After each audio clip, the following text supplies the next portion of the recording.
ఏంటి నియోజకవర్గాల పునర్విభజన డీలిమిటేషన్ అనే అంశానికి సంబంధించి మీ పార్టీకి సంబంధించి ఇంకా లీడర్షిప్ పెరుగుతుంది అని జగన్మోహన్ రెడ్డి గారు చెప్పటం, అదే సమయంలో ఈ కార్యకర్త నుంచి ప్రతి కార్యకర్త ప్రజలకు మంచి చేసే అంశంలో ప్రజలకు మంచి చేస్తూనే కార్యకర్తలకు మంచి చేస్తానని చెప్తున్నారు. ప్రజలకు కూడా కార్యకర్తల ద్వారానే మంచి చేయిస్తారని చెప్తున్నారు. ఏంటి మీకు ఫస్ట్ మీ పార్టీకి సంబంధించి ఈ డీలిమిటేషన్ పైన మీ పార్టీ ఒపీనియన్ ఏంటి? ఈశ్వర్ గారు, ముందుగా మీకు అందరు మీద సాక్షి ప్రేక్షకులందరికీ నమస్కారాలు. నమస్తే. ఇందాక డాక్టర్ అశోక్ గారు చెప్పినట్టుగా వైఎస్ఆర్ కాంగ్రెస్ పార్టీ కాదు, ఈ రోజు ఆంధ్రప్రదేశ్ రాష్ట్రంలో ఉన్నటువంటి యువత అంతా కూడా సంతోషపడతా ఉంది, మహిళలు కూడా సంతోషపడతా ఉన్నారు. ఎందుకంటే మనకి 2014 సంవత్సరంలో రాష్ట్ర విభజన అప్పుడే 50 అసెంబ్లీ సీట్లు మనకు పెంచాలని చెప్పి విభజన చట్టంలో పెట్టారు. అవును. ఆ రోజు కేంద్ర ప్రభుత్వం అధికారంలో ఉంది చంద్రబాబు నాయుడు గారు. 2014 నుంచి 19 దాకా నిజంగా చంద్రబాబు నాయుడు గారు అనుకుంటే అది పెరిగేది, కానీ చంద్రబాబు నాయుడు గారు దానికి సంబంధించిన చొరవ చూపలేదు. రెండోది మేము ఎక్కడ కేంద్రంలో ఇప్పుడు అధికారంలో లేము మేము. సో ఇప్పుడు దేశవ్యాప్తంగా పెంచాలనేటటువంటి నిర్ణయం తీసుకున్నాక ఆంధ్రప్రదేశ్ లో కూడా ఇప్పుడు 50% పైగా అసెంబ్లీ స్థానాలు, 50% పార్లమెంట్ స్థానాలు పెరుగుతున్నాయి అన్నప్పుడు ఖచ్చితంగా యువతకు అవకాశం దొరికింది. రెండోది ఏంటంటే గ్రామీణ ప్రాంతాల్లో మండల నాయకులుగా దాదాపు 30-40 సంవత్సరాలుగా జడ్పీటీసీలుగా, ఎంపీటీసీలుగానో, ఎంపీపీలుగానో, మండల పార్టీ ప్రెసిడెంట్లుగానో సేవలు అందించినటువంటి వాళ్ళకి అవకాశం దొరుకుతుంది. మరీ ముఖ్యంగా ఇంకోటి మహిళలకు సంబంధించి 33% రిజర్వేషన్ అనే దాని మీద ఇందాక జగన్ గారు క్లియర్ గా చెప్పారు. ఈ భారతదేశ చరిత్రలో ఏ రాష్ట్రంలో కూడా అసెంబ్లీలో బిల్లు పెట్టి 50% మహిళలకి నామినేటెడ్ పదవులు ఇచ్చినటువంటి ప్రభుత్వం ఒక జగన్ గారి ప్రభుత్వం తప్ప ఎవరి ప్రభుత్వం లేదు. లోకల్ బాడీస్ లో నామినేటెడ్ పదవుల్లో, నామినేటెడ్ కాంట్రాక్టుల్లో, టెంపుల్ కమిటీల్లో అన్నిట్లో 50% ఇచ్చినట్టున్నారు. మార్కెట్ యార్డ్ కమిటీలు కావచ్చు, మార్కెట్ యార్డ్ చైర్మన్లు, డైరెక్టర్లు, మున్సిపల్ చైర్మన్లు, కార్పొరేషన్లు చైర్మన్లు, ప్రతి దాంట్లో 50% రిజర్వేషన్. ఇప్పుడు కేంద్రం 33% తీసుకుంది నిర్ణయం. కానీ వైఎస్ఆర్ కాంగ్రెస్ పార్టీ ఎప్పుడో 5 సంవత్సరాలు ఇంప్లిమెంట్ చేసింది 50%. రైట్, 50% ఇంప్లిమెంట్ చేసింది. అంటే ఈ రోజు రేపు ఈ నియోజకవర్గాలకు పెరగటం యువతకి, మహిళలకి అవకాశాలు ఎక్కువ దొరుకుతుంది. ఎందుకంటే కూటమిలో కూడా ఈ సీట్ల పంపకం వాళ్ళకు కూడా హ్యాపీగా మారుతుంది కదా.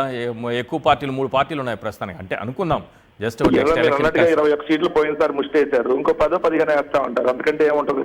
దానికైనా పవన్ కళ్యాణ్ ఏమంటున్నారు? మీ లెక్క నాకు అర్థం కావట్లేదు, మళ్ళీ చెప్పండి. ఇప్పుడు 175లో ఎన్ని ఇచ్చారు? 175లో 21 ఇచ్చారు సార్. 175లో 21 ఇచ్చారు. అవును. ఇప్పుడు 88 పెరుగుతుంది. దాంట్లో ఎన్ని ఇస్తారు? 88 అంటే 50% పెరుగుతోంది ఉన్న దాంట్లో. 50% అంటే 21కి 50% అంటే ఇంకో 10 పెరగచ్చు. 10 లేకపోతే ఇంకొకటి పవన్ కళ్యాణ్ మళ్ళీ వెళ్ళి కాలు పట్టుకుంటే ఇంకోటి ఇస్తారు. అంటే 21 ప్లస్ 12, 11 వేసుకోండి. ఇక అంతకంటే ఏముంటది? దానికైనా ఓకే వాళ్ళు. దాని గురించి అసలు మనం డిస్కషన్ పెట్టడమే వేస్ట్. లేదు 21 ప్లేస్ లో రౌండ్ ఫిగర్ 50% అనేది నియోజకవర్గాల పెంపుకు సంబంధించినటువంటి నిర్ణయం. అది సీట్ల పంపకంలో కూడా అదే ఉంటుందా? అంటే ఈ లెక్కనే చంద్రబాబు నాయుడు గారు ఫాలో అవుతారా? 175లో సార్ ఇప్పుడు మొన్న 2024 ఎన్నికల సినారియో వేరు, 2029 ఎన్నికల సినారియో వేరు. ఎందుకు 2024లో 21 ఇచ్చారు వాళ్ళకి, 21 సీట్లు చంద్రబాబు నాయుడు గారు కేటాయించారంటే 2029 వచ్చేటప్పుడు ఇంకా మూవ్మెంట్ తగ్గిపోయింది కదా. ఎందుకంటే ఒకసారి ఇప్పుడు పవన్ కళ్యాణ్ చూశారు ఆల్రెడీ ప్రజలు. అంతమంది పవన్ కళ్యాణ్ చూడనప్పుడు పవన్ కళ్యాణ్కి సంబంధించి చంద్రబాబు నాయుడు గారు హైప్ అది వేరే ఉండదు. ఇప్పుడు చూసిన తర్వాత కనీసం పిఠాపురంలోనే పవన్ కళ్యాణ్ ని అదేదో భాషలో దేకే పరిస్థితి అంటాం కదా, పట్టించుకునే పరిస్థితి, మామూలు భాషలో చెప్పాలంటే పట్టించుకునే పరిస్థితి లేనప్పుడు ఇంకేముంటది? ఇప్పుడు ముందు చెబుతున్నాడు కదా 15 ఏళ్ళు అని చంద్రబాబు నాయుడు కంటే ముందే పవన్ కళ్యాణ్ ఊగుతున్నాడు. ఊగుతున్నప్పుడు ఏంది? 21కి రేపు ఒక 11-10 యాడ్ చేసినా సరిపోయింది, మేము అడ్జస్ట్ అవుతామని ముందే అడ్జస్ట్మెంట్ అయిపోతున్నారు కదా. సీట్ల గురించి కాదు అక్కడ. సో వాళ్ళ అంశం ఒకటి పక్కన పెట్టిస్తారు. ఇక్కడ ఇవాళ జగన్ గారు క్లియర్ గా చెప్పారు కార్యకర్తలు. ఎందుకంటే నిజంగా వైఎస్ఆర్ కాంగ్రెస్ పార్టీకి ఆ రోజు జగన్మోహన్ రెడ్డి గారు రాజీనామా చేసినప్పుడు అండగా నిలబడింది కార్యకర్తలు. కాంగ్రెస్ పార్టీకి ఆ రోజు వ్యతిరేకంగా మొట్టమొదటి వచ్చింది కార్యకర్తలు. సో ఆ కార్యకర్తలకు మీరు అన్న 2019-24 మధ్య 2 సంవత్సరాలు కోవిడ్ వల్ల కావచ్చు, కొన్ని పరిస్థితుల వల్ల కావచ్చు, కొంత కార్యకర్తల్ని ఏదైతే సరిగ్గా మేము చూడలేనటువంటి భావన జగన్మోహన్ రెడ్డి గారి మధ్యలో ఉంది.